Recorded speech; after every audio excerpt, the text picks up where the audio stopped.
Good morning, and thank you for joining us on Home Worship. Today we begin a new sermon series. We will be following the Revised Common Lectionary. These passages you can find all the time on Home Worship at the very bottom, if you scroll down to the very bottom and look for the Revised Common Lectionary. Today, the epistle lesson is from 1 John chapter 3, verses 1 through 7. See what kind of love the Father has given to us, and that we should be called God's children. And that is what we are. Because the world didn't recognize him, it doesn't recognize us. Dear friends, now we are God's children, and it hasn't yet appeared what we will be. We know that when he appears, we will be like him because we'll see him as he is. And all who have this hope in him purify themselves even as he is pure. Every person who practices sin commits an act of rebellion. And sin is rebellion. You know that he appears to take away sins, and there is no sin in him. Every person who remains in relationship to him does not sin. Any person who sins has not seen him or known him. Little children, make sure no one deceives you. The person who practices righteousness is righteous in the same way that Jesus is righteous. The word of God for the people of God. Thanks be to God. So in this passage, the author talks about sin as rebellion, claiming that sin is rebellion. And if sin is rebellion, then what is sin? To me, it changes the definition of what we normally think of. The passage begins with identifying Christ followers by their love. See what kind of love the Father has for us. So the real rebellion is going against the way of love, the way of the Father's love for those children, us. So what does it mean to rebel against God? Sin is rebellion.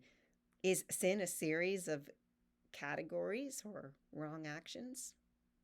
Or is sin something else?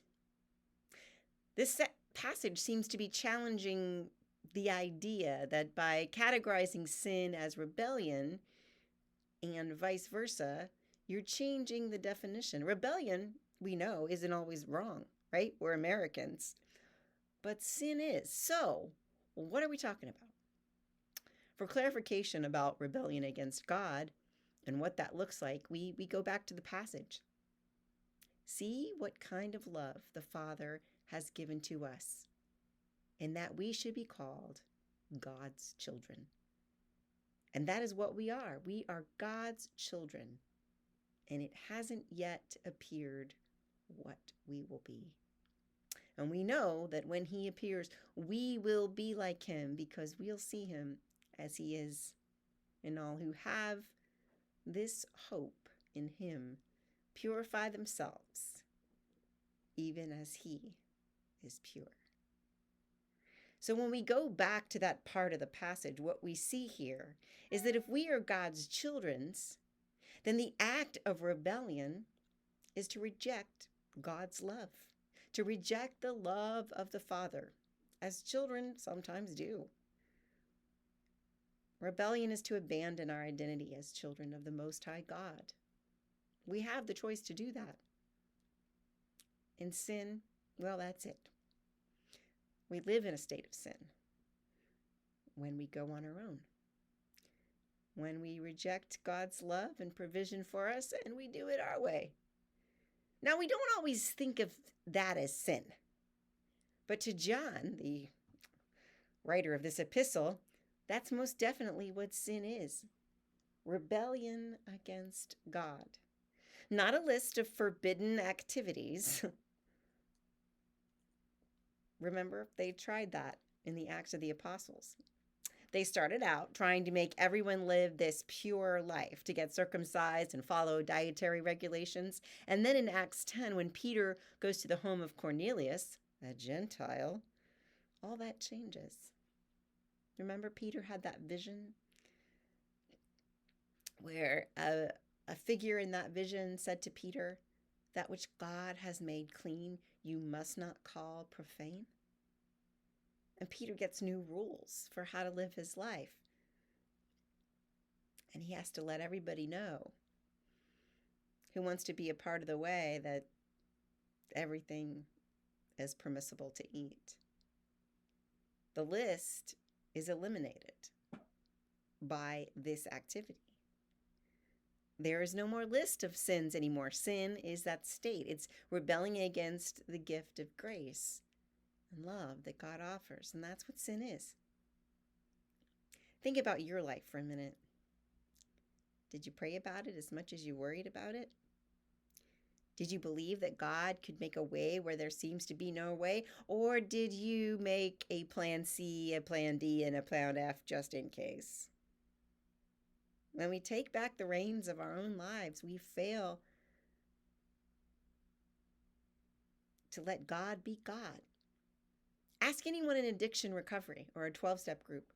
Until you surrender to a power greater than yourself, you'll never find the peace you seek. That's the problem with taking back the reins from God. It's turning away from God to live life on your own terms. And that is the real rebellion. Not the flunkies and the junkies and the hooligans and the people who live in the streets. That's not necessarily living in sin. The real rebellion is those of us who take back the power and fashion ourselves as our own gods, rejecting the grace and power of God to change us and make us new. The real rebellion is rejecting God by trying to live without God. We rebel against God's love and grace when we reject God's plans for us in favor of our own plans, which we always have the freedom to do. That's also God's grace for us. The caution is that it might not work out the way we think it should when we do it on our own, and we risk our lives. Yes, we risk our lives. We risk wasting our lives, wasting the time we've been given to make plans for eventualities that may never plan out, and to stress and worry about those. We do this because we lack faith, and we don't trust that God will love us, and that God's grace is enough. We do this because we don't have enough faith to let go of those eventualities, and that's where we sin. We live in a state of sin, this rebellion that the author talks about. A quote I like, it sticks in my head, is, "Life is what happens to you while you're busy making other plans." Of course, most of you probably know that from a John Lennon song, but it also relates philosophically to a proverb, Proverbs 16:9, which says, "In their hearts humans plan their course, but the Lord establishes their steps." In other words, we may go around tarrying and fretting and doing all the things we want to do, but life will still happen and God will still be in charge.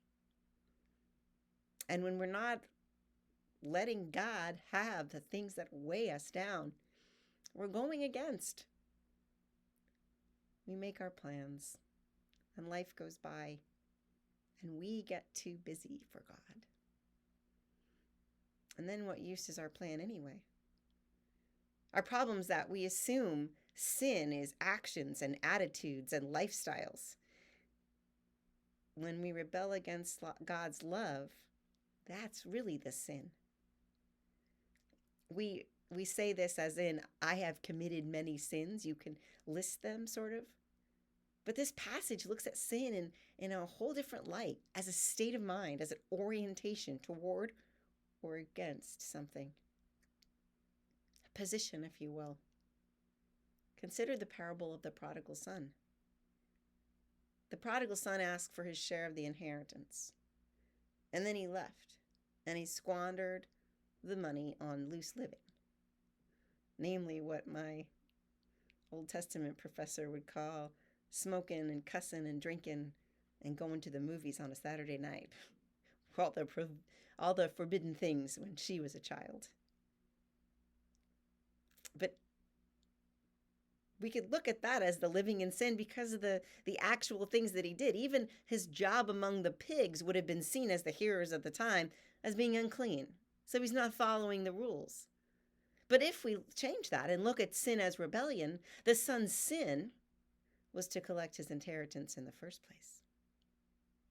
Basically, to wish his father dead and leave home. In other words, to live life his own way. We think of the things that he did once he got there as the sin, but initially, that is the sin. He's positioning himself as a rebel against the father's love.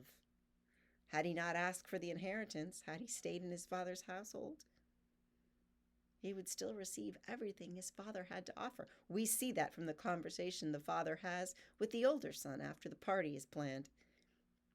But he asked for it, and he left with it. And his sin ended. His life of sin ended as soon as he decided to come back. Little children, the epistle says, make sure no one deceives you. The person who practices righteousness is righteous in the same way that Jesus is righteous. Jesus sees that returning as righteousness. That's why he told that story in the first place. Righteousness that none of us deserve. And yet it is there for us nonetheless. So what is your state of mind? What's your orientation or your positioning these days? Did you pray about it as much as you worried about it? Did you believe that God could make a way where there seemed to be no way?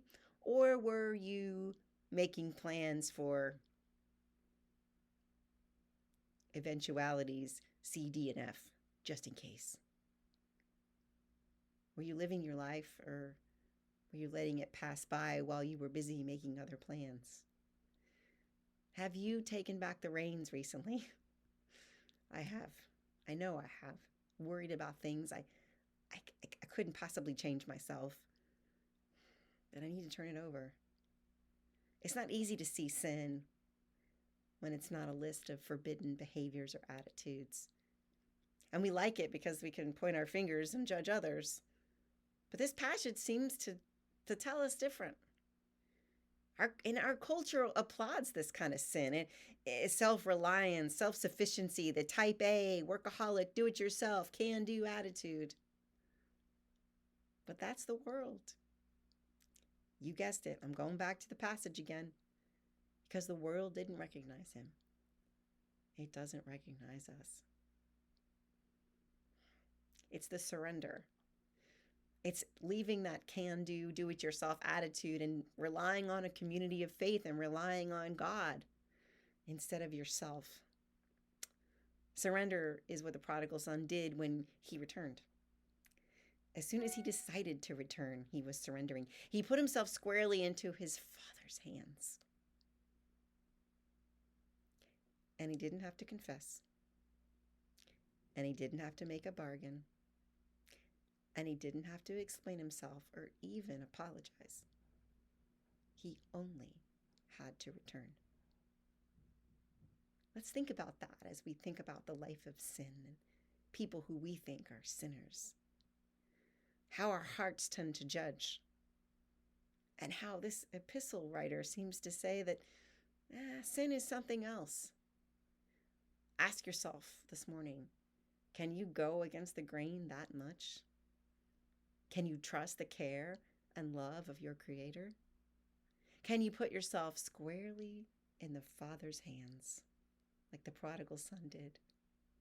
Can you give up the worry, the anxious thoughts, the all-consuming replay of eventualities and outcomes?